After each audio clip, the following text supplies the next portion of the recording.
ایک سنار نے گلی میں ایک یتیم چھوٹے سے بچے کو گھومتے دیکھا تو سنار بے اولاد تھا، بچے کو اٹھا کے گھر لے آیا۔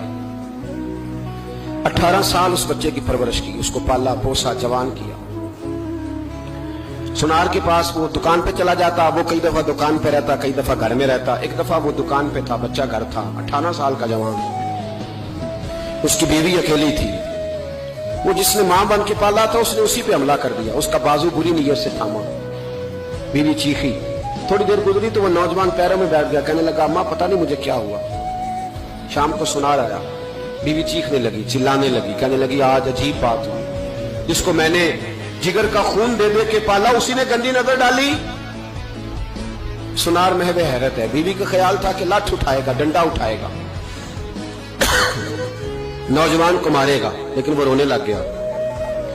اس نے کہا آج اس نے میرا بازو تھاما ہے، جانے کیا کیا ہے؟ پریشان ہونے لگ گیا، سجدے میں گر گیا، کہا تو بتاتا کیوں نہیں؟ تو وہ سنار کہنے لگا اس کی غلطی نہیں، 18 سال کے بعد آج مجھ پر بھی شیطان سوار ہوا تھا۔ ایک عورت آئی تھی، وہ اپنے بازوؤں میں چوڑیاں پہننا چاہتی تھی تو میں نے بھی گندی نظر سے ہاتھ ڈالا تھا، رب کریم نے مجھے فوراً اس کی سزا دی۔ جن کے گھروں میں بیٹیاں ہوتی ہیں ان کی نظریں گندی نہیں ہوتی، جو بیٹیوں کے باپ ہوتے ہیں، جو بہنوں کے بھائی ہوتے ہیں، ان کی نظریں گندی۔